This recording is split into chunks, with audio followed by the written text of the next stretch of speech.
Good morning. This is Professor Asif Iqbal Mullah. So, in this session, we are going to start our new module, that is Module 5. So, in the Module 5, we are going to discuss about real-time operating system based embedded system design. So in this first we will discuss here what is the real-time operating system. So what is the basics of operating system, and what is real-time operating system and what its basics, and we are going to discuss how we design embedded system using this real-time operating system, right? So in previous sessions we already discussed about the super loop based firmware design.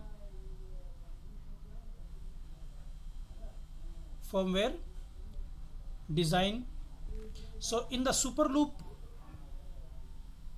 executes the tasks sequentially in order in which the tasks are listed within the loop, right? We already discussed in a super loop based method that in a super loop the tasks are executing sequentially.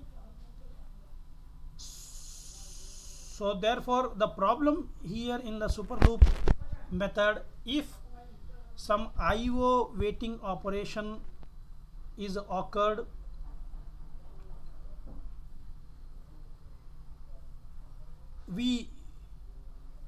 here the resources need to wait, which is the waste of a time, which consumes the time, and you cannot give the priority to the tasks here. So the priority of the task is depend on where you put the program sequentially. So therefore all the tasks usually in a super loop based method are having same priority.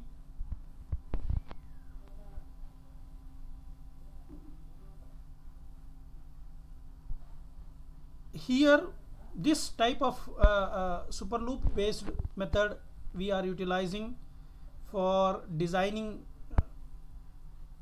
the embedded system where the time is not critical issue, such as a electronic toy, video gaming devices, etc. Whereas in certain application demands time critical response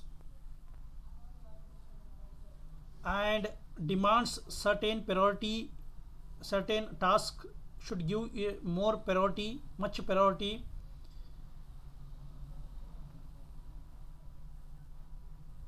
Delay in execution of events or a time tasks, certain tasks causes a problem here, may damage the environment or may damage the device.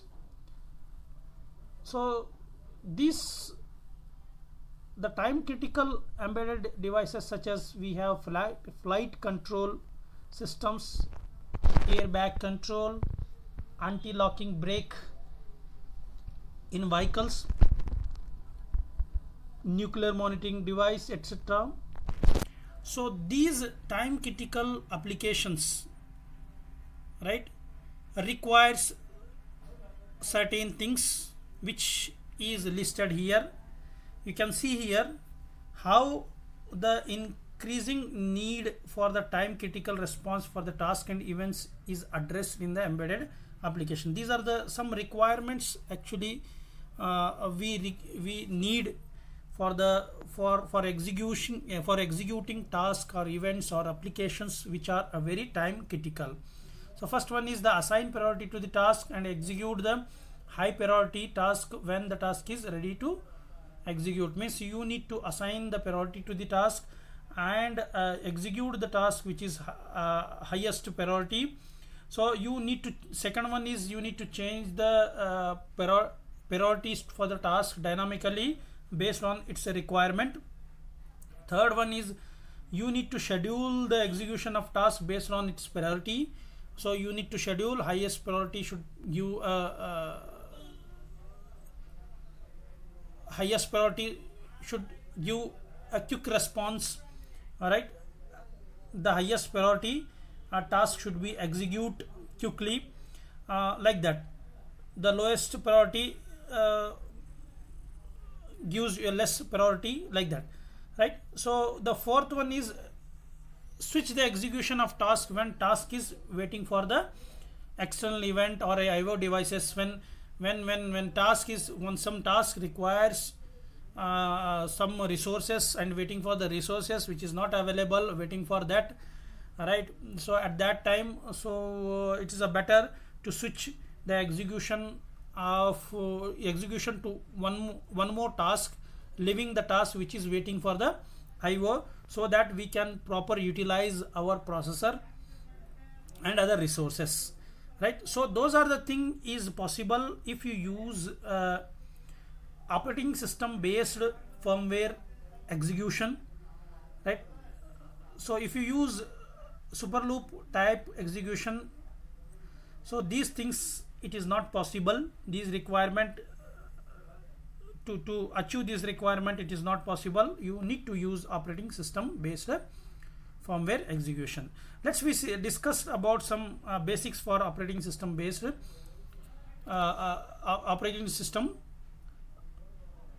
design. Means we are discussing here operating system basics. The operating system act as a bridge between the user applications and the system resources, right, which is underlying the system resources. It is exactly the bridge between the application user task and system resources. The OS managed to system resources to make them available to the user application on need basis. Means here OS operating system manage the system resources available to the user application, right, on the need basis. Means when user application needs the system resources, the operating system only make the arrangement to use the system resources, right? The primary function of the operating system is make the system convenient to use, one. The second is organize, manage the system resources efficiently and correctly, right? It balance properly, it allocate the resources and deallocate the resources to the applications in efficient manner. So here you can see figure 10.1 gives insight into the basic component of the operating system and their interface with the rest of the world. So you can see here this diagram. So this diagram is a basic structure for operating system. So here operating system is in between user application layer and underlying hardware, means hardware resources. In between these two there is a operating system. So the major here the term means or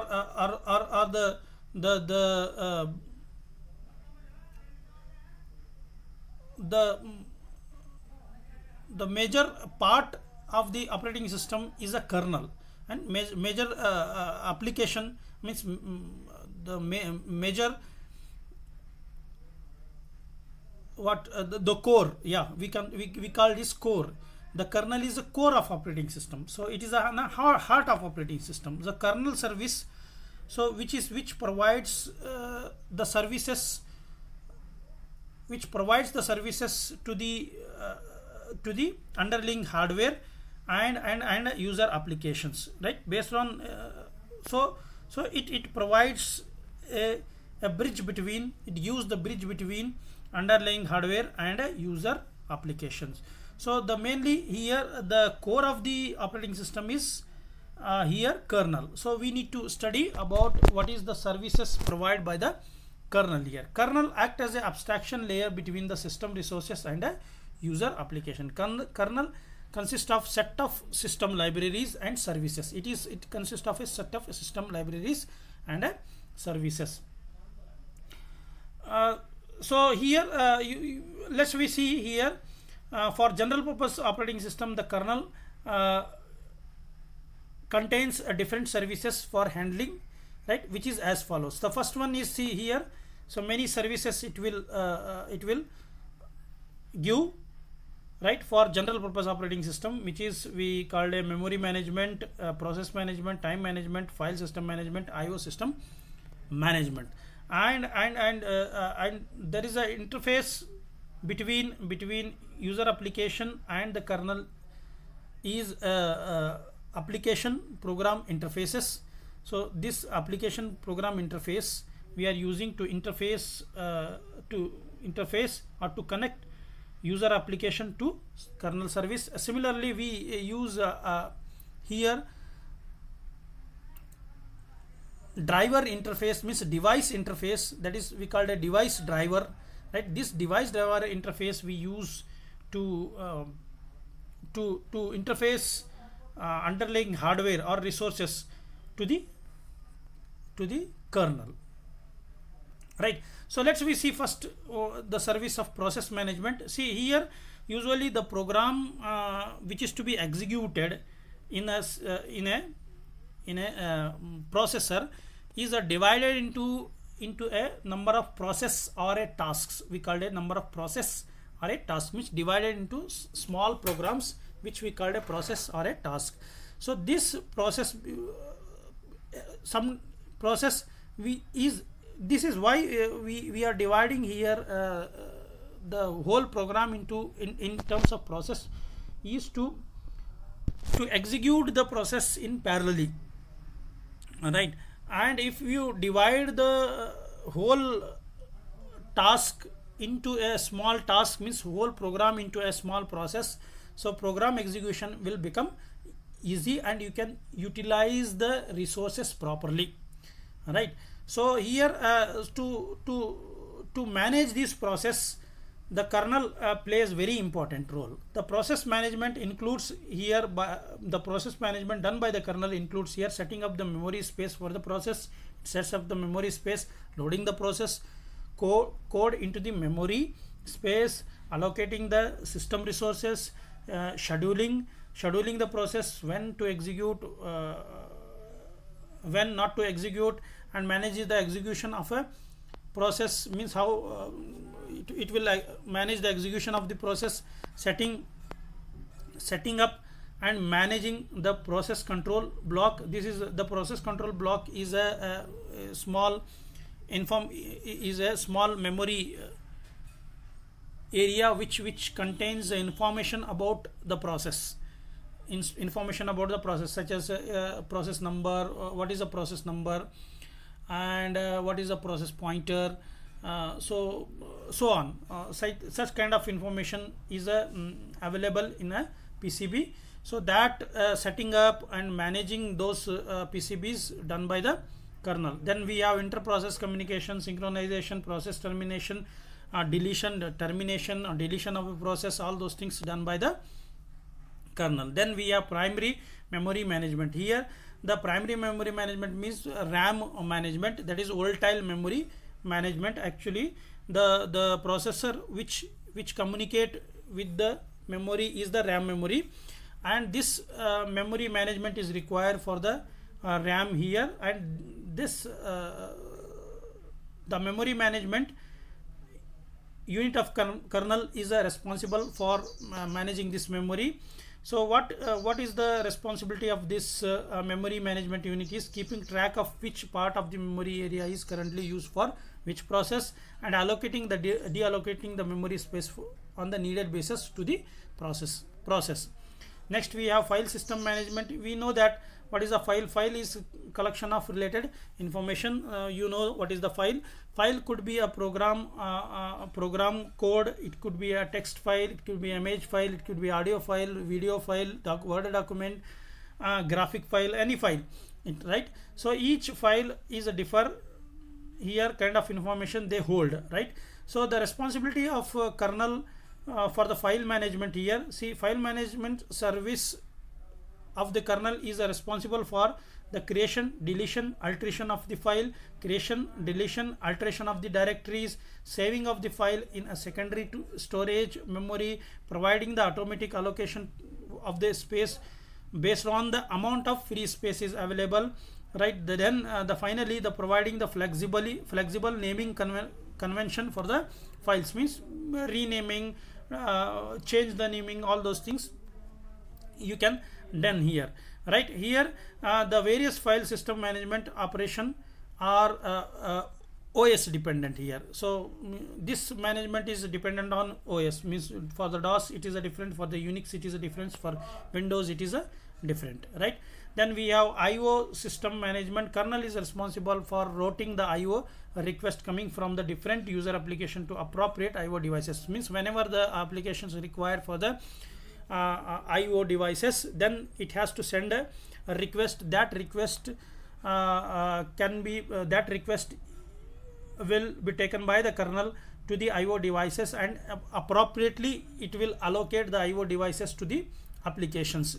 In a well structured OS, the direct accessing the IO devices are not allowed, and the access to them are provided through the set of application program interface. So you see that the IO devices is directly not allowed, right? So here right, the accessing the IO device is directly not allowed. Access to them provide through the set of application program interface. You see the APIs it is required to communicate, to utilize the IO devices, right? So APIs is required, which we called application program interface. You have seen in the diagram also. The kernel maintains the list of the all IO devices of the system. So it is having all the IO devices of the system. This IO the list is designed while building the kernel itself, and some of the kernel which is we have, which can be changed, this list, which can be add some devices to its list, or it can remove the devices to devices from its list, and this list is available in the device manager.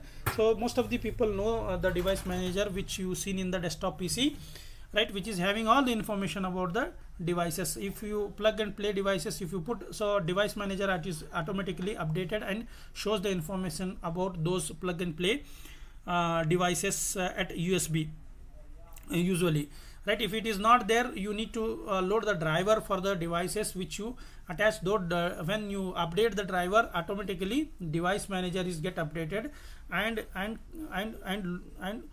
make the list of those devices which is updated.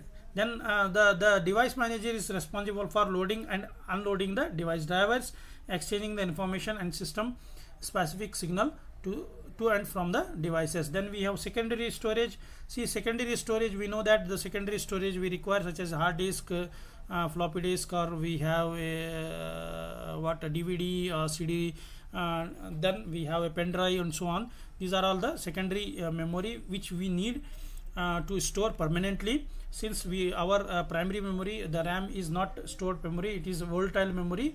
So this hard disk, the secondary storage are non-volatile memory. The secondary storage management service of the kernel deals with the disk storage allocation. It will allocate the disk storage, disk scheduling, right? It will schedule the disk. Then we have free disk space management, right? So then the one more service, the two more service here we have, that is production system. See, most of the modern operating system are designed in such a way that it supports the multiple user. So most of the operating system we have that it uses multiple users, right? So for if it uses a multiple user, then protection is required, because some of the applications will not allow to use by some users. So you need to block those use of application to those users, then you need to provide the protection. So this protection service given by this protection service is also given by the kernel. Protection deals with the implementing the security policies to restrict the access to both users and the system resources. It is also a restriction for the system resources, not only for the user, by different application or by the process or by the users. You see, so this is setting up the protection of the users as well as the system resources by some other applications and by some processes or by some the users, right? So this is protection also required here if it is multi-user use our embedded device, such as we have seen in our desktop PC. We have we have multi users, means users, administrator, like users, administrator, and some local users, and so on. Many users are there. So we have protected some of the data and keep some of the data read and write for the user, which does not allow by the to use some of the users, and some of the users allow to use some application, and some application it will not allow. So next, finally, the interrupt handler. This is a very important thing, means service doing by the kernel, interrupt handler. So it will handle the interrupts, right? So means allocate priority to the interrupt, so providing nested interrupts, so which interrupt is to be highest priority, which interrupt to be lowest priority. Such kind of services kernel will give for the interrupt, right? These are the some important services we discussed here,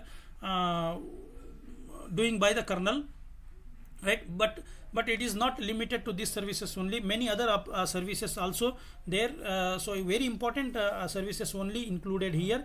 So various other services performed by the kernel is such as we have a network communication service, then network management, user interface graphics, timer service, error handling, database management, etc. Another example of the service or a components which is available in the kernel, right? The kernel exposes the interface to the various kernel application services hosted by the kernel to the user application through this. It means that here user application can avail these APIs, means APIs we use to provide the service service to the user application, right? So that the user application can utilize the service from the kernel. This is possible through the APIs. So therefore API calls to access the various kernel applications and services, right? Means user application can avail these APIs calls to access the various application and services. And this is all about the basics of the operating system. Some more basics we are going to study in the next class. Till then, you take care, be safe, and enjoy, right? Bye.